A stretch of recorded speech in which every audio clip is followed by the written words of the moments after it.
Hello everyone, I'm JG and welcome back to Music Forever, where today I'm going to bring you guys a brand new catch-up review video. We're going to talk about several albums released earlier this year that I happen to hear and have some opinions on. So yeah, let's get right into things with the first project I want to talk about, the newest album from Drake Bell, his new Lost album.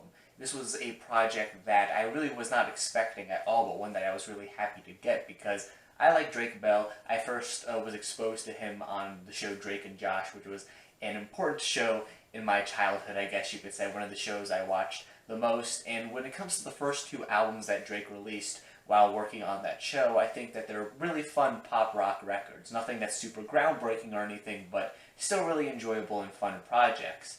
However, since then, he's branched out into other different kinds of music, but I've never really been quite as into what he's done since those two records as much as I have been those two releases. You know, he's done more contemporary pop and R&B and even some Latin pop recently, and I've heard he's had quite a bit of success with that, but none of those things have really pulled me in quite like those first two records. So when I heard that this thing was coming out and that it was essentially a lost third studio album of his that originally was just thought to be completely gone, but I guess it's not anymore, I was really happy to see what was going on here and if it was going to be a great and worthwhile project and a worthy successor to the first two releases that he put out. And after listening to this thing, it most certainly is, in my opinion. In fact, I even go as far as to say that this is the best collection of songs that Drake has released at any point in his career. It certainly feels like a natural continuation of where he was at following his second record, but at the same time, it feels like a nice growth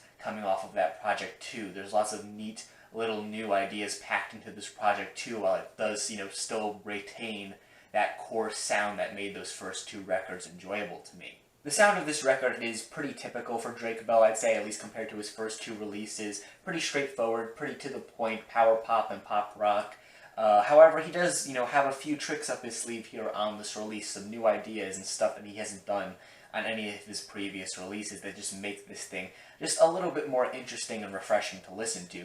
For example, there's a track on this thing with some woodwind instruments worked into it, which is pretty neat. There's a few tracks on this thing with some brass work being worked into it as well, which sounds really nice. And when it comes to just how some of these songs are structured here on this thing, there's also some other neat bells and whistles tacked on too to keep things exciting. For example, the track Sail On has this really interesting flow to it, especially between the verses and the chorus of the track, that just leads to this very grand feeling as you transition into the hook of this song, which is one of the biggest and catchiest on the album, I should say. It just makes this track just a little bit more interesting than it would be otherwise. Another kind of interesting thing in the track list is the closing song to the album. It's Never Last Call, which is this kind of weird throwback to an earlier track on the album, It's Never Over, which I should say is one of the catchiest songs on the record. And the closing track is essentially this looser, more casual performance of the track.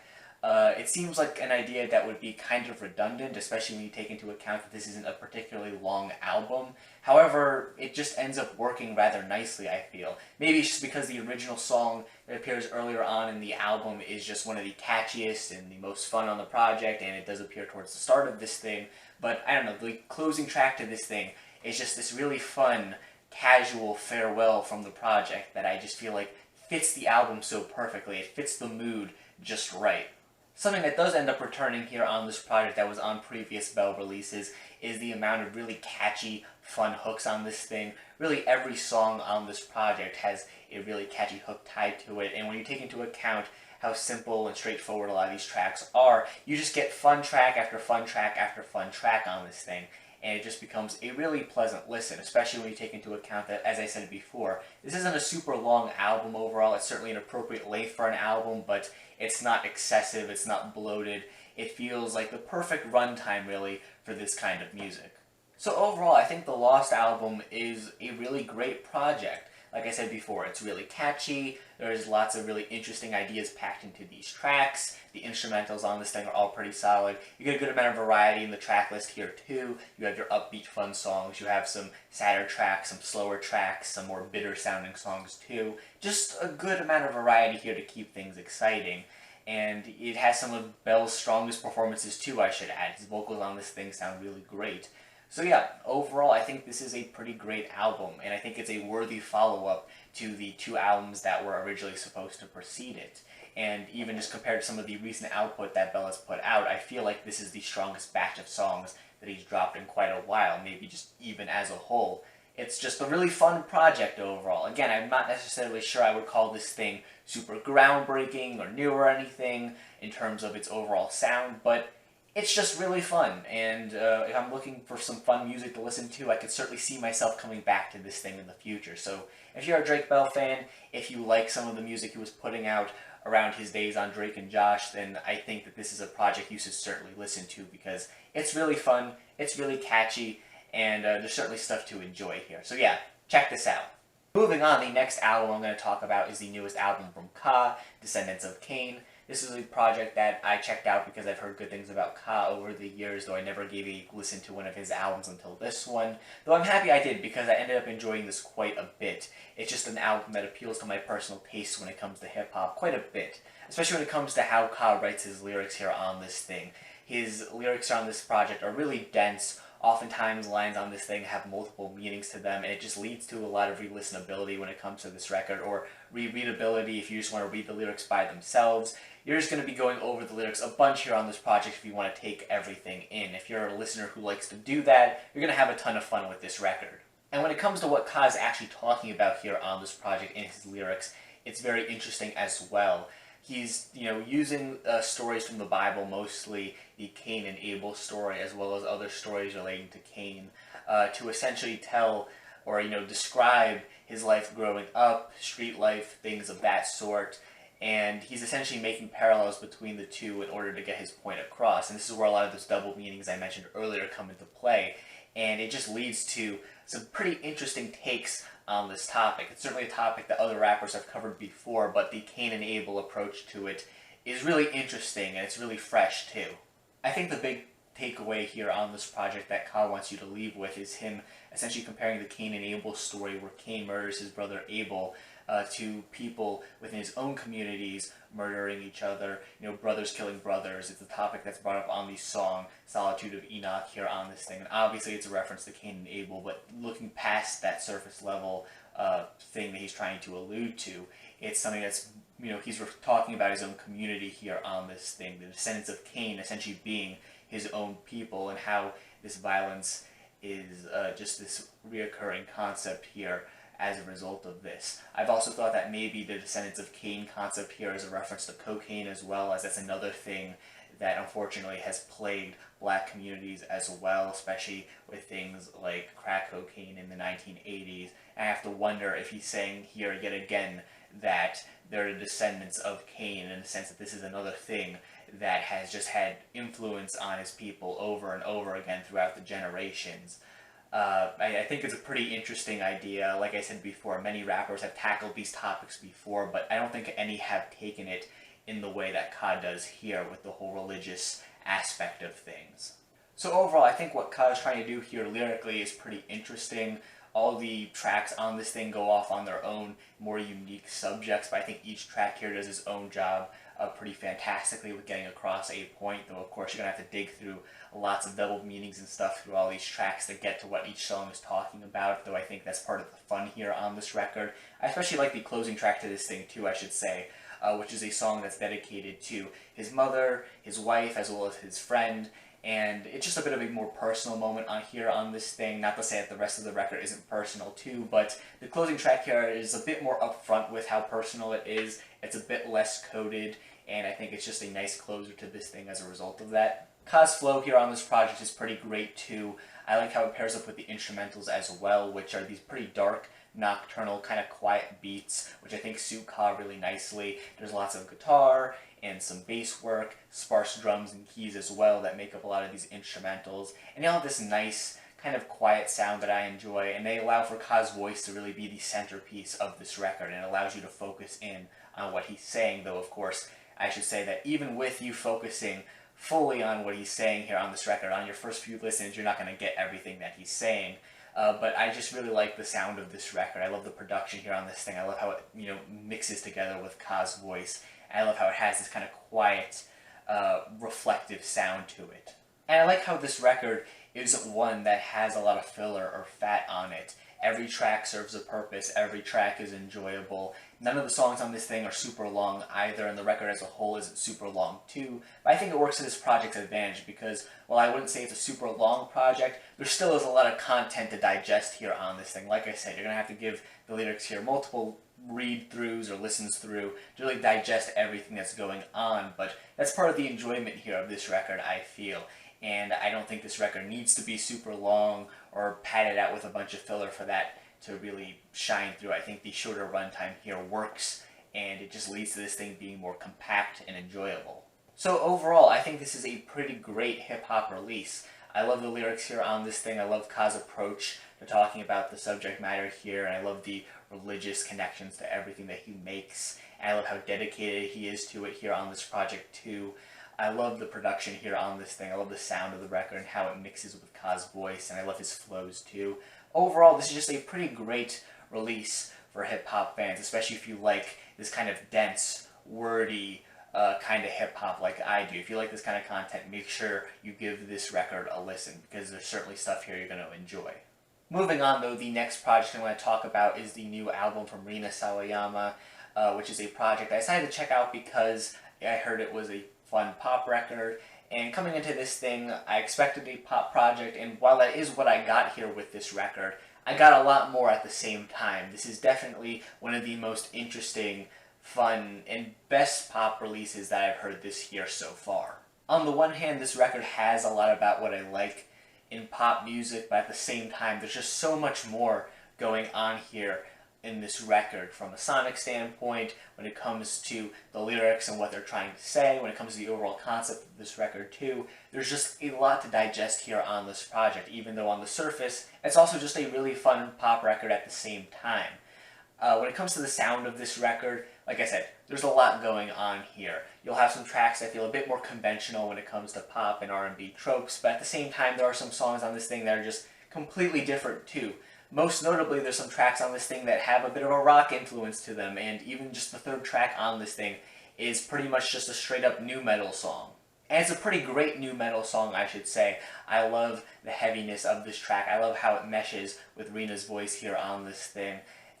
We've been getting quite a few pop artists playing around with metal music over the past couple of years, and it's a trend that I'm kind of liking, honestly. If we're getting another wave of nu metal in the upcoming years, like some people are predicting, I think maybe we should hand it over to the pop stars instead of the rock artists, because, the rock artists, they didn't do a good job the first time around with nu metal, but these pop artists, they seem to know what they're doing, as odd as that may sound.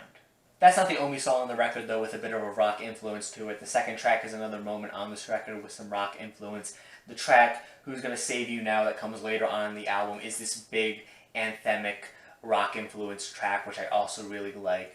Though at the same time on the record, you'll get tracks like Paradise, which is this very fun, upbeat, summery-sounding pop song, which is also just one of the other highlights on this thing, too. The opening track on the record, Dynasty, is this very grand, opulent-sounding opening to the project. The production on here on this song is just maxed out to the full extent, where it just sounds massive. You'll also get some calmer moments on this record, some moments where production-wise it's a bit more stripped back, a bit sadder, a bit more introspective. These moments add a lot of variety to the track list too.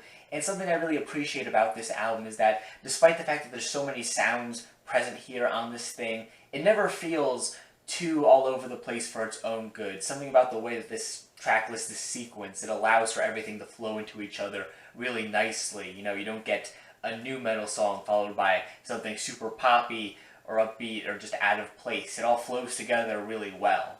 Aside from the instrumentals, everything else here on this record is pretty great too. I love Rina's voice here. I think she's a fantastic singer, and I think she's able to sell all of these songs really excellently. And in addition to that, I think the hooks on this record are really catchy too, which is to be expected for a pop release, but I love the variety that you get here when it comes to the way that these songs are catchy. You'll have your typical pop songs like Paradise, which are catchy in your typical pop sense, but you'll also have really big anthemic hooks on some tracks like Dynasty or Who's Gonna Save You Now, for example.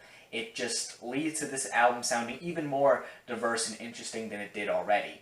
And the lyrics here on this record are another aspect of this thing that makes this a worthwhile listen, in my opinion.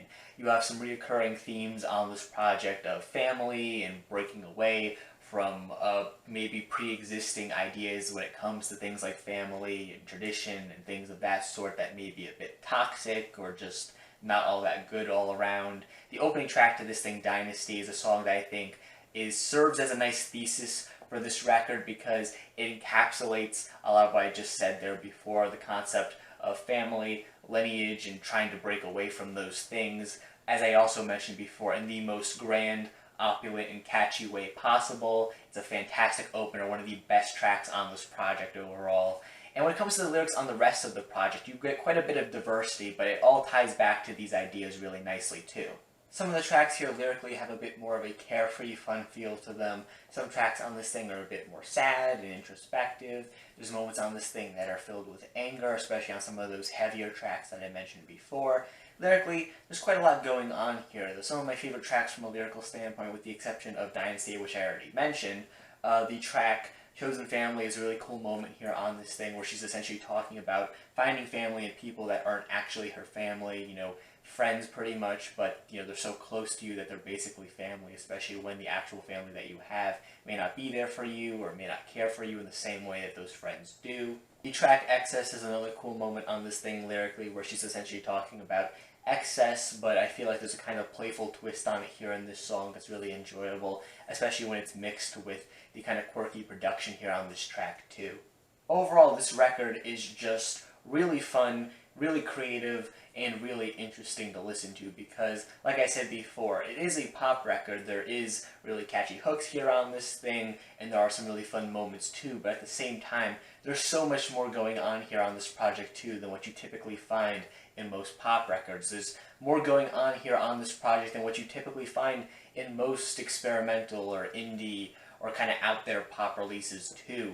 There's just a lot of different styles of production here on this thing, lots of different instrumentals, lots of things covered in the lyrics too. There's just so much to digest here on this project, but it's all presented in this really fun, straightforward manner that I really enjoyed too. So overall, if you're looking for a really fun and interesting pop record, or even just a kind of eclectic, fun record more generally speaking, I think that this is certainly a project that you should have on your radar because, like I said before, it's one of the most interesting and fun that I've heard this year so far. But yeah, with that said, that concludes my thoughts on that project, and that concludes all my thoughts for all these records for today's video. So yeah, if you guys happen to disagree with any of my opinions on these projects, that's perfectly fine. In fact, feel free to leave your own thoughts on these projects in the comment section down below. And while you're down there, make sure you also leave a like on the video and subscribe to the channel for more music related content. One other thing that I should say here, though I did say it on my Twitter already, which by the way, if you're not already following that, it's linked in the description down below. I typically do updates there and stuff like that, but I will mention this one here in this video because it has to do with this particular series of videos I do, the catch-up release videos. I'm kind of changing these up a little bit so I focus mostly on really noteworthy projects instead of trying to talk about every release I happen to hear. Mostly so that I only end up talking about some of the most interesting projects I have to talk about, and I could share the most interesting music with you guys and not have to waste my time sitting here telling you that an album is really typical and average for 5 minutes, because that's not really fun for me to do. The projects I talked about here today, these were fun to talk about because there's actual stuff to talk about and digest, and I think these are all really great projects that you should certainly check out, and because of that, I have a lot of fun making the video as a result of that. But the really plain stuff, I'm just tired of talking about those in these segments, honestly, and I'd rather just not have to bother talking about them really at all. I mean, I'll still listen, but I won't talk about them in these kind of videos. But yeah, if you have any questions about any of that, you can feel free to drop it in the comment section down below too. Again, guys, thank you for watching this video, and stay golden.